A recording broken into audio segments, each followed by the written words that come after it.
নমস্কাৰ এই মুহূৰ্তত আহি পৰিছে সন্ধিয়াৰ কেইবাটাও গুৰুত্বপূৰ্ণ খবৰ আৰু এনে ধৰণৰ খবৰসমূহ নিতৌ চাবৰ কাৰণে চেনেলটো সাবস্ক্ৰাইব কৰি ভিডিঅ'টোত এটা লাইক কৰি দিব। এই মুহূৰ্তত জনাইছো এটা গুৰুত্বপূৰ্ণ খবৰ। মুখ্যমন্ত্ৰী হিমন্ত বিশ্ব শৰ্মাক চ্যালেঞ্জ উচ্ছেদিত লোকে কৈছে এদিন আমাৰো সময় আহিব, সেইদিনা আমি মুখ্যমন্ত্ৰী হিমন্ত বিশ্ব শৰ্মাক উচ্ছেদ কৰিম। কোটি টকা দি হলেও এদিন আমাৰ নাতি পুতিয়ে পট্টাৰ মাটি কিনিব।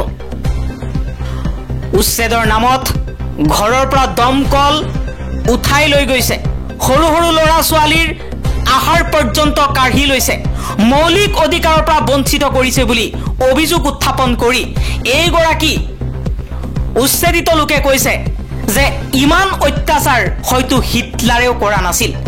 আমাৰ ওপৰত একমাত্ৰ মুছলমান হোৱাৰ বাবেই আমাৰ ওপৰত এই অত্যাচাৰ কৰিছে হিমন্ত বিশ্ব শৰ্মাই। এদিন এই অত্যাচাৰৰ পৰিণাম হিমন্ত বিশ্ব শৰ্মাই ভুগিব লাগিব বুলিও মন্তব্য কৰিছে। পৰৱৰ্তী খবৰ, মুখ্যমন্ত্ৰী হিমন্ত বিশ্ব শৰ্মাক চ্যালেঞ্জ মমতা বেনাৰ্জীৰ। মমতা বেনাৰ্জীয়ে কৈছে সাহস আছে যদি মমতা বেনাৰ্জীক ডিটেনশ্যন কেম্পত পঠিয়াই দেখুৱাওক। বাংলাভাষী লোকৰ ওপৰত চলা অন্যায় সহ্য কৰা নহব বুলি হুংকাৰ দিছে পশ্চিমবংগৰ মুখ্যমন্ত্ৰীয়ে। পশ্চিমবংগৰ মুখ্যমন্ত্ৰী মমতা বেনাৰ্জীয়ে কৈছে এইখন ভাৰত হয়, ইয়াত ভাৰতীয় মানুহৰ দাদাগিৰি চলিব, প্ৰধানমন্ত্ৰী মোদীৰ দাদাগিৰি নচলে।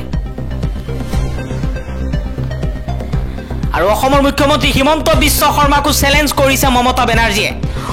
বাংলা ভাষা কলেই ডিটেনশ্যন কেম্পত ভৰাই থোৱাত সহজ হ'ব বুলি মন্তব্য কৰিছিল হিমন্ত বিশ্ব শৰ্মাই।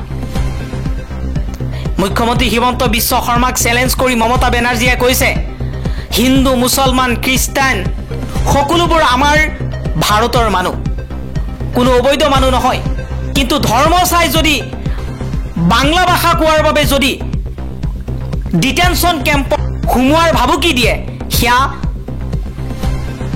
এক দুখজনক কথা বুলিও কৈছে মমতা বেনাৰ্জীয়ে। আন এটা খবৰ, ৰাজনৈতিক স্বাৰ্থৰ বাবে বিভীষিকাৰ সৃষ্টি কৰিছে হিমন্ত বিশ্ব শৰ্মাই। ষড়যন্ত্ৰভাৱে সাকুৱাৰ হুছেইনক গুলিয়াই শেষ কৰিছে গোৱালপাৰাৰ প্ৰশাসনে। দিল্লীৰ পৰা গৰজি উঠিল আমচুৰ সভাপতি ৰেজাউল কৰিম চৰকাৰ। আজি গোৱালপাৰাত উচ্ছেদ চলাবলৈ গৈ তিনিজনকৈ লোকৰ ওপৰত আৰক্ষীয়ে চলাইছে গুলীচালনা।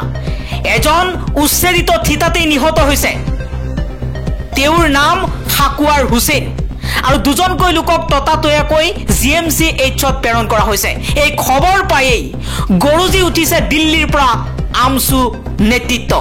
আমচুৱে কৈছে হিমন্ত বিশ্ব শৰ্মাই একমাত্ৰ মুখ্যমন্ত্ৰীৰ আসনখনত বহিবলৈ মুছলমানক টাৰ্গেট কৰি লৈছে। আমচুৰ সভাপতি ৰেজাউল কৰিম চৰকাৰে কৈছে আৰু কিমানজন মুছলমানৰ তেজ ললে হিমন্ত বিশ্ব শৰ্মা সন্তুষ্ট হ'ব। পৰৱৰ্তী খবৰ, গেৰুৱা সাজ পিন্ধিলে মনোজ ধানোৱাৰে। আপ অসমৰ প্ৰাক্তন ৰাজ্যিক সভাপতিগৰাকীৰ বিজেপিত যোগদান। পৰৱৰ্তী খবৰ, মৌলানা বদৰুদ্দিন আজমলৰ খুলশালীয়ে হস্তগত কৰিলে সোণাপুৰৰ 60 বিঘা জনজাতীয় লোকৰ ভূমি। হিন্দু লোকৰ নামত কোম্পানী খুলি জালিয়াতিৰে আজমলৰ খুলশালী সেলিম আহমেদে ক্ৰয় কৰিছে এই ভূমি। সংবাদমেল যোগে উচ্চ স্তৰীয় তদন্ত কমিটি গঠন কৰাৰ দাবী APWৰ। সেই সময়ৰ সোণাপুৰৰ ৰাজচক্ৰ বিষয়া মুনীন্দ্ৰ নাথ ইয়াতে জড়িত থকাৰ অভিযোগ উত্থাপন কৰিছে। পৰৱৰ্তী খবৰ, উচ্ছেদক লৈ সৰব হৈ পৰিছে আমচু, ADMচু আৰু মুছলমান দল সংগঠন। চাৰিওফালে উচ্ছেদক লৈ হৈছে নতুন ৰাজনীতি। এইবাৰ উচ্ছেদ সম্পৰ্কত মন্তব্য কৰিছে সাংবাদিক অনুপম চক্ৰৱৰ্তীয়ে। অনুপম চক্ৰৱৰ্তীয়ে কৈছে উচ্ছেদ বিজেপিয়ে কৰা নাই, উচ্ছেদ কৰিছে বিজেপি শাসিত দলৰ চৰকাৰে। মই সদায় বেদখলৰ উচ্ছেদৰ পক্ষত, কংগ্ৰেছ অগপ দলৰ চৰকাৰে উচ্ছেদ কৰিলেও মই সমৰ্থন কৰিলোহেঁতেন। জাতি মাটিতকৈ ধৰ্ম প্ৰধান চৰ্ত হ'ব নোৱাৰে। জাতীয়তাবাদ থকা মানুহে ধৰ্মত অন্ধ নহয়। জাতিৰ দায়বদ্ধতাতকৈ ধৰ্মীয় উন্মাদনা বেছি হলে জাতি সত্তা খহি পৰিব। আন এটা খবৰ, গোৱালপাৰাত এখন ৰাস্তা বুলডোজাৰ লগাই জেচিবি লগাই মাজৰ পৰা ভাঙি দিয়া হৈছে। গোৱালপাৰাত উচ্ছেদ অভিযান চলোৱা পৰিলক্ষিত হৈছে, কিন্তু চৰকাৰে নিৰ্মাণ কৰা এখন ৰাস্তাও জেচিবি লগাই মাজৰ পৰা কাটি দুভাগ কৰি পেলাইছে, যাতে উচ্ছেদিত লোকসকল, যাতে কোনো দল সংগঠন, যাতে কোনো মুছলমান লোকে আহি এই লোকসকলক চাব নোৱাৰে। ৰাস্তা মাজৰ পৰা কাটি দিছে। ইয়া আপোনালোকক স্ক্ৰীনত দেখুৱাইছো আজিৰ দৃশ্য। ইয়া গোৱালপাৰাত আজি এজন উচ্ছেদিত লোকক গুলিয়াই হত্যা কৰাৰ লগতে মূৰত অসম আৰক্ষীয়ে গুলিয়াই হত্যা কৰিছে আৰু দুজনকৈ গুলিবিদ্ধ লোকক GMCHত প্ৰেৰণ কৰা হৈছে। তাৰ পাছতে পৰিস্থিতি ভয়াৱহ হৈ পৰিছিল আৰু আৰক্ষীয়ে জেচিবি লগাই ৰাস্তা এইদৰে ভাঙি মাজৰ পৰা কাটি দিয়া পৰিলক্ষিত হৈছে। আন এটা খবৰ, বিৰোধী দলপতি ৰাহুল গান্ধী আৰু মল্লিকাৰ্জুন খাৰ্গে আহি কংগ্ৰেছ দলটো যে মিয়াৰ পাৰ্টি সেয়া প্ৰমাণ কৰি গ'ল। ৰাহুল গান্ধীয়ে যেতিয়াৰ পৰা কংগ্ৰেছত যোগদান কৰিছে, কংগ্ৰেছে নিৰ্বাচন হাৰিছে। ৰাহুল গান্ধী আৰু মল্লিকাৰ্জুন খাৰ্গেক লৈ আৰু মিয়া মুছলমানক লৈ সৰব হৈ এই মন্তব্য কৰিছে বিজেপিৰ বিধায়ক মানৱ ডেকাই। পৰৱৰ্তী খবৰ, 15 দিনৰ কণমানি কেঁচুৱা লৈ নিজৰ ঘৰখন খালী কৰিলে। উচ্ছেদৰ